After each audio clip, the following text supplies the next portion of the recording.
Olá, meu amigo. Seja bem-vindo ao canal Pátria no Radar.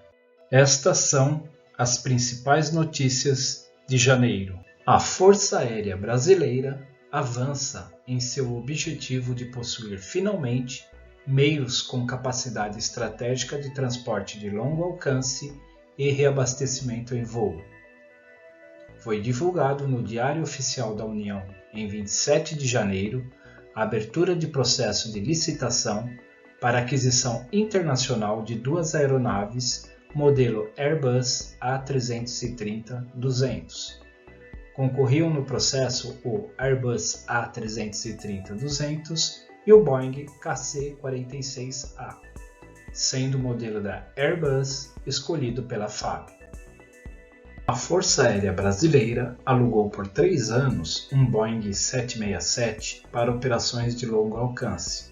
Porém, com a devolução da aeronave em maio de 2019, deixou de possuir meios para esta finalidade, o que será resolvido de forma definitiva com a aquisição dos A330. As aeronaves que irão participar da licitação deverão possuir menos de 8 anos de fabricação e possibilitar a conversão para a versão militar de reabastecimento em voo A330MR-TT.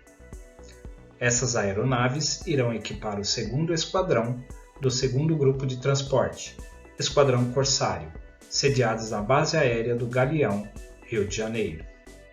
Trata-se do programa KC-X3, que visa dotar a Força Aérea Brasileira com aeronaves capazes de transporte transcontinental, de realizar reabastecimento em voo, REVO, de transporte estratégico de carga, tropa, bem como missões humanitárias e de evacuação aeromédica.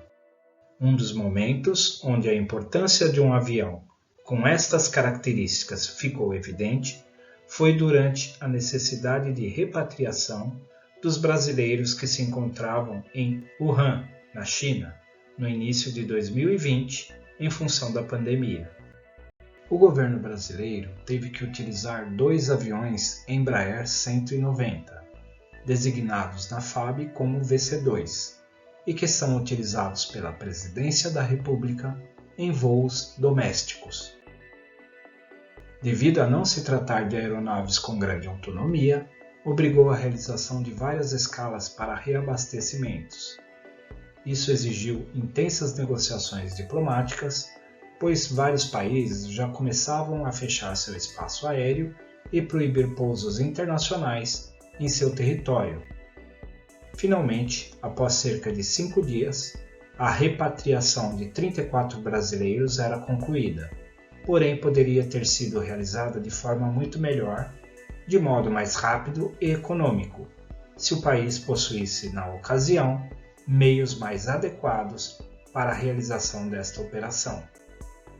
Quando a aquisição destas aeronaves estiver concluída, a FAB passará a contar com meios para transporte e reabastecimento em voo, tanto no aspecto tático, através do KC-390 para curtas e médias distâncias, quanto para operações estratégicas de longo alcance, com o A330.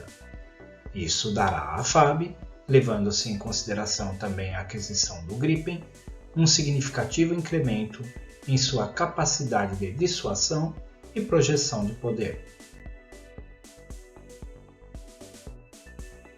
Foi tornada pública em 18 de janeiro a aquisição de um novo lote de 50 mísseis RBS-70 MK2 para o Exército Brasileiro. O sistema RBS-70 já é empregado nos grupos de artilharia antiaérea do Exército Brasileiro desde 2014, adquirido inicialmente em sua 3ª geração, em função dos grandes eventos que seriam realizados no Brasil na época, Copa do Mundo e Olimpíadas.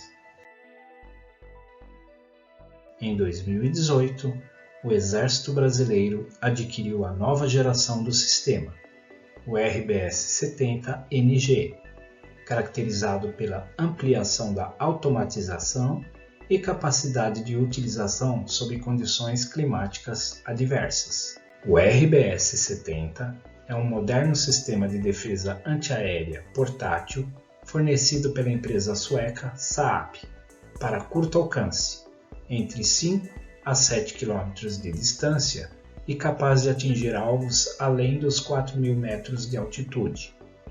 Com sistema de guiamento a laser, possui resistência contra medidas eletrônicas, permite destruição remota do míssil em voo após o lançamento em caso de necessidade e capacidade de acompanhamento automático de alvos, auto-tracking. Pode ser utilizado para proteção de tropas em combate ou em defesa aérea estática de infraestruturas estratégicas, inclusive em áreas urbanas, em caso de necessidade de se definir uma zona de exclusão aérea. O produto já é utilizado atualmente por mais de 20 países, com mais de 1.600 sistemas e 18.000 mísseis comercializados, se destacando pela sua confiabilidade, baixo custo do ciclo de vida, facilidade de transporte, instalação, baixo tempo de preparação para o combate e de recarga, além de necessitar de reduzido número de militares para a operação. Foram realizados com êxito uma série de testes em voo de integração do rádio definido por software e Lynx SDR em 2 caças F-5EM da Força Aérea Brasileira. O ensaio do rádio digital militar representa mais uma etapa cumprida do programa estratégico Link-BR-2, Sistema de Data Link Militar Nacional, desenvolvido pela Força Aérea Brasileira e a EL Sistemas, subsidiária brasileira da Elbit Systems. O Link-BR-2 é um sistema de comunicação militar a ser utilizado pelas Forças Armadas do Brasil, que permitirá o compartilhamento de informações e dados, entre as quais informações de radar, voz, vídeos e imagens, entre unidades das redes aéreas e terrestre, utilizando um protocolo criptografado avançado com alto grau de segurança. O sistema passou por fases de definição de design e desenvolvimento, e vem passando por diversas operações e campanhas de ensaios, objetivando avaliar e testar o produto em voo, a fim de verificar se atende aos requisitos definidos pela Força Aérea Brasileira. Inicialmente, o sistema será instalado no Gripen F-39E, novos caças adquiridos pela FAB. Contudo, está planejado no âmbito da aeronáutica também a instalação do sistema em várias outras aeronaves da FAB. O Link-BR-2 permitirá uma consciência situacional bem amplificada, aumentando a capacidade de tomar melhores decisões, facilitando o emprego de armamento, comunicação e reduzindo a carga de trabalho da missão. Em 22 de janeiro, a Marinha do Brasil recebeu da Helibras o segundo helicóptero modelo H225M Super Cougar versão AH-15B, a mais complexa, com sistemas de última geração, capaz de lançar mísseis Exocet AM-39B2M2, além de ter compatibilidade com o uso de óculos de visão noturna, blindagem reforçada, radar APS-143, sistema de autodefesa e de contramedidas e de contar com diversas outras atualizações tecnológicas. A combinação do H225M com o Exocet AM-39 permite engajamentos a alvos a uma distância superior a 70 km, possibilitando com isso atuar fora do alcance da defesa inimiga. Essa versão de helicóptero proporciona a possibilidade de realização de operações tipo SAR, controle de área e ataque ar-superfície.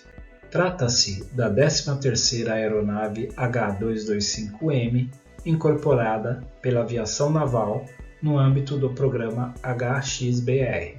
Serão recebidos um total de 16 helicópteros pela Marinha do Brasil. No fim de janeiro, foi concluída pela Marinha do Brasil a Operação Aspirantex 2022.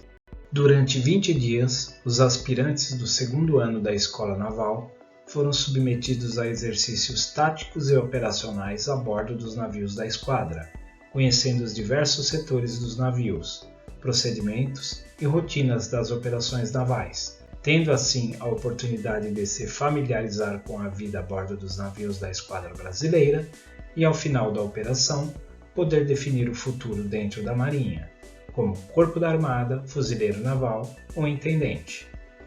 O exercício foi realizado na área marítima entre o estado do Rio de Janeiro e Rio Grande do Sul, contemplando ainda visita a portos nessa região. Participaram da operação o navio aeródromo multipropósito Atlântico, navio doca multipropósito Bahia, fragatas Liberal e Independência, submarino Ticuna, navio patrulha oceânico Amazonas, navio de apoio oceânico Mearim, grupamento de mergulhadores de combate Grumec, carros Lagarta anfíbio, helicópteros Super Cougar, Sea Hawk, Bell-Jet Ranger 3, Esquilo, caças da aviação naval A4 Skyhawk, bem como aeronaves pertencentes à Força Aérea Brasileira, entre as quais Orion e Bandeirante Patrulha. O objetivo da Aspirantex é promover o constante adestramento nos meios navais e aeronavais da esquadra e proporcionar aos aspirantes da Escola Naval noções práticas para auxiliar na tomada de decisão quanto à futura carreira naval.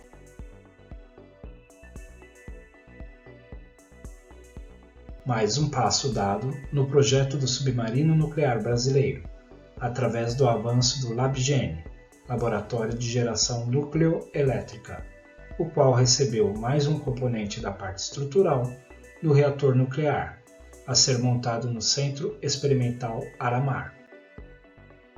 O Centro Experimental Aramar recebeu em 10 de janeiro 2 das 3 seções da parte inferior do reator nuclear, Bloco 40, do Laboratório de Geração Núcleo-Elétrica LabGen. As peças viabilizarão a montagem eletromecânica do bloco, o que significa mais um passo rumo à prontificação do LabGen. O material recebido foi fabricado pela Nuclebras Equipamentos Pesados, que foi contratada para concluir a parte estrutural, contenção do reator, e tem como objetivo proteger o ambiente da contaminação por resíduos nucleares.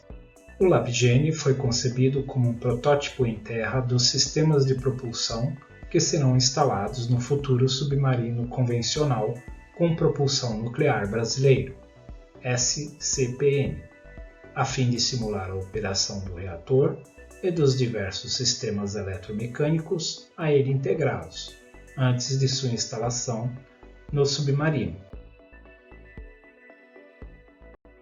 Pela sua característica dual de utilização, o LabGen poderá servir de base e de laboratório para outros projetos de reator nuclear de potência no Brasil. Estas foram as principais notícias do mês de janeiro. Peço para que se inscreva no canal e, se gostar de nosso material, não esqueça de deixar o seu like e compartilhar.